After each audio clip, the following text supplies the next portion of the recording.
Doesn't the secretary have a point that it has to be hammered out at the negotiating table?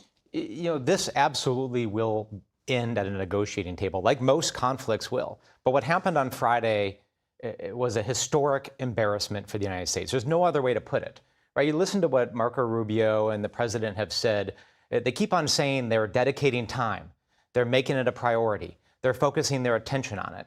In any negotiation, when you're trying to end an armed conflict, there's nothing more important than understanding what motivates your adversary, what is making Vladimir Putin tick in this instance. Vladimir Putin does not care about the amount of time that we're allocating to this, does not care about a B-2 bomber flyover, does not care about a lineup of F-22 fighters rolled out. He doesn't care about any of that. What Vladimir Putin cares about is basically three things. He cares about economic pressure in the form of sanctions. He cares about political, diplomatic isolation, being a pariah state, and he cares about military defeat. Those are the three things that will end this conflict. If he feels pressure on all of those three fronts, and this administration continues to be unwilling to do anything to assert pressure in any of those three areas. Well, they have put in place some secondary sanctions, at least on India here, and they haven't pulled back. They need Congress to help them repeal a lot of these sanctions.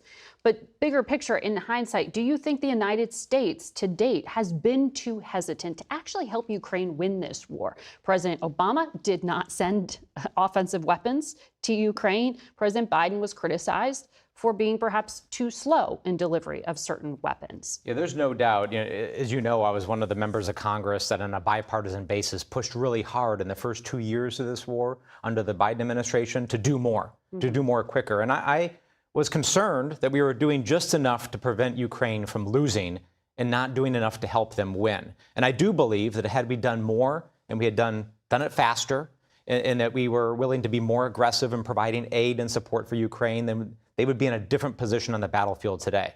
But compare that to what this administration has done, which has relieved almost all pressure. Like, look at what happened on Friday. U.S. military personnel in uniform literally were on their hands and knees rolling out a red carpet for the most murderous dictator of the 21st century. Somebody who is kidnapped and is holding prisoner tens of thousands of Ukrainian children. Somebody who started this whole war. Right, this both sidesism that the administration is engaging in, that both sides need to come to the table and negotiate. Ukraine is the victim. They are the victim. They didn't start this war, Russia did. And somehow we keep on acting like Vladimir Putin deserves to be brought out into the open like any other head of state. Yeah. This is a historic embarrassment and defeat for U.S. foreign policy. You've served this country in uniform. I wonder, since you sit on the Armed Services Committee, how comfortable you would be with the United States giving this, whatever the Article 5-like security guarantee would look like. Is that something you should see boots on the ground to do? I don't think boots on the ground would be the way to go, but certainly the United States has assets and capability that I think are essential to any type of security guarantee. I think Europe has to come forward with the forward presence of military, but we can provide intelligence, we can provide economic support, diplomatic support. One of the most important things that we can do right now is actually seize Russian assets. This would be huge. This would be a game-changing thing to put pressure on Vladimir Putin and actually create security guarantees and reconstruction for Ukraine.